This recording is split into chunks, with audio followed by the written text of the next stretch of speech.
AI agents are everywhere, automating tasks and making decisions at machine speed. But agents make mistakes. Just one rogue agent can do big damage before you even notice. Rubrik Agent Cloud is the only platform that helps you monitor agents, set guardrails, and rewind mistakes, so you can unleash agents, not risk. Accelerate your AI transformation at Rubrik.com. That's RUBRIK.com.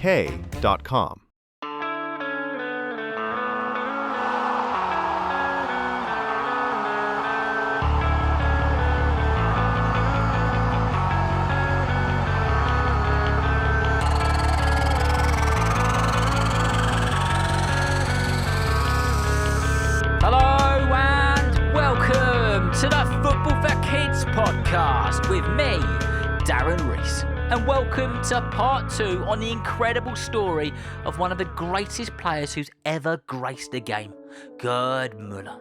If you haven't listened to part 1, then please pause this, go back, listen to part 1, then come back and start this wherever you left it off, because you need to know the first bit of the story for the rest of it to make sense.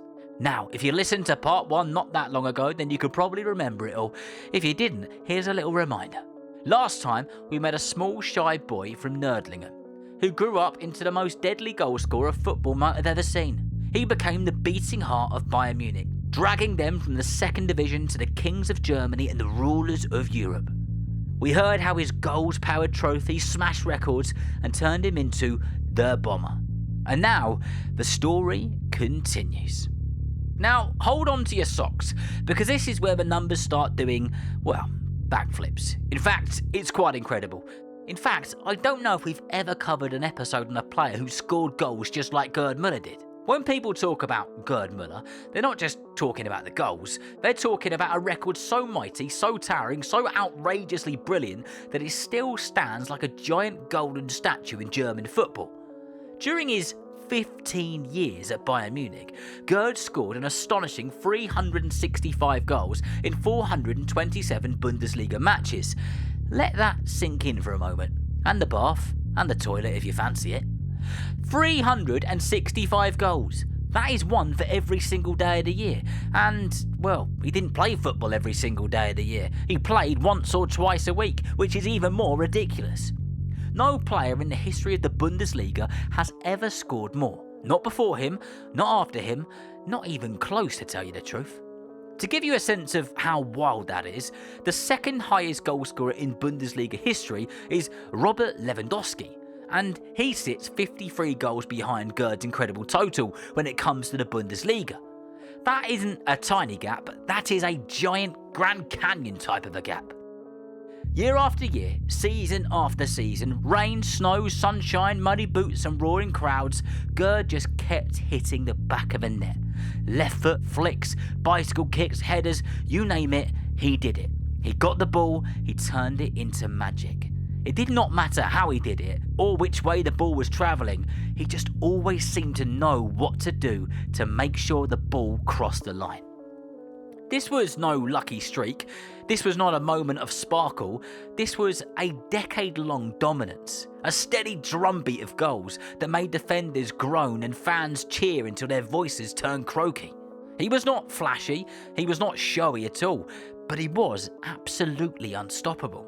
He was like a polite little goal-scoring machine who almost apologised after scoring because he just didn't do the big extravagant celebrations.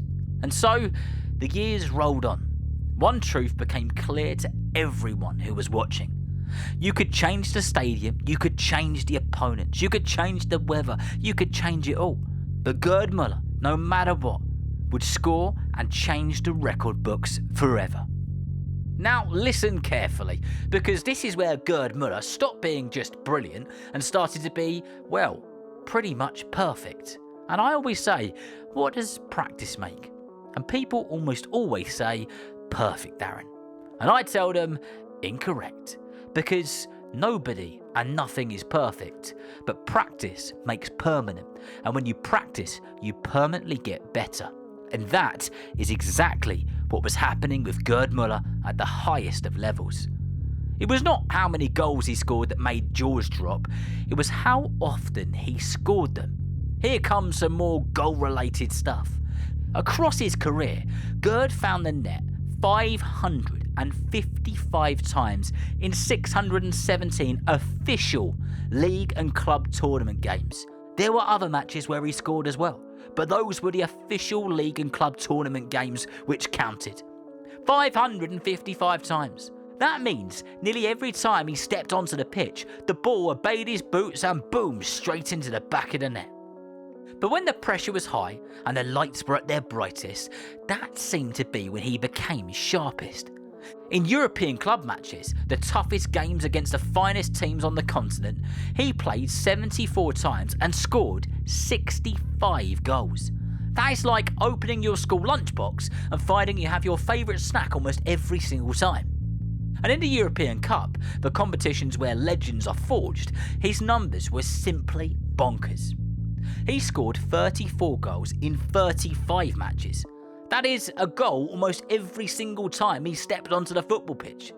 No striker before or since has matched that level of accuracy when it comes to the biggest of stages in European football. Then there was his record for West Germany as an international player. In 62 international matches, he scored 68 goals. Yes, you heard me right. More goals than games. A goal every match, and sometimes two just for good measure. Most footballers need loads of matches to build up to big totals. Gerd did it faster than anyone when he was playing.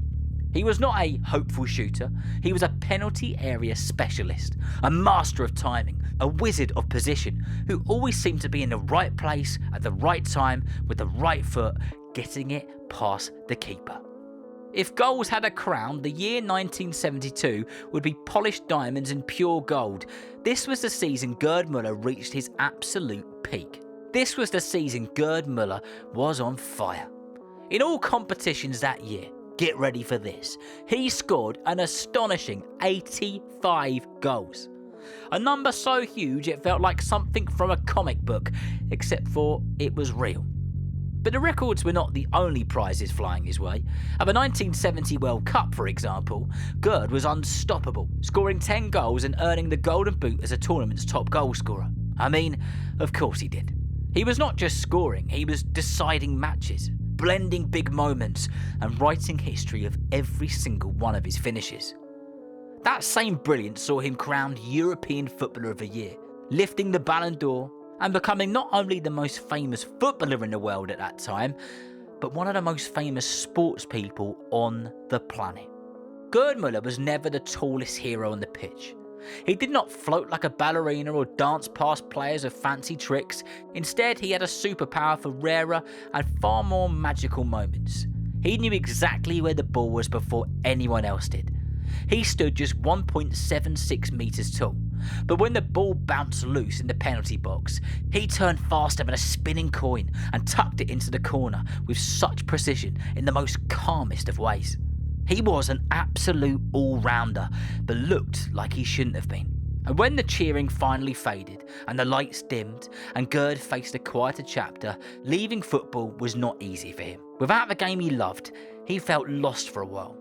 But Bayern Munich never forgot their hero. They reached out, they helped him find his feet and welcomed him back as a coach for the younger players. He would teach them not just how to score, but how to play the beautiful game the right way.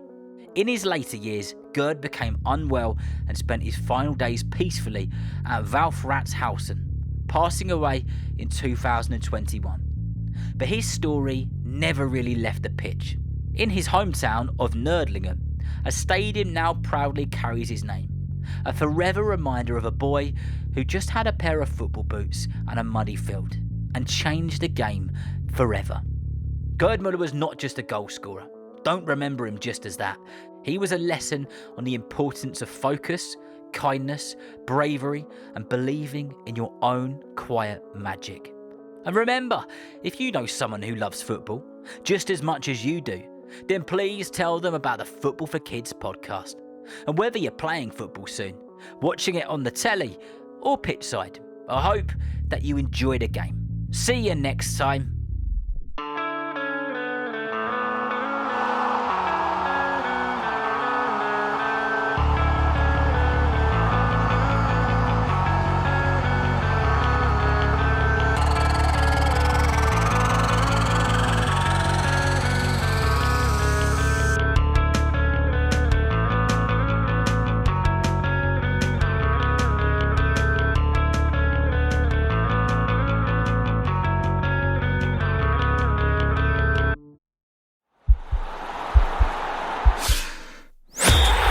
podcast is part of the Sports Social Podcast Network.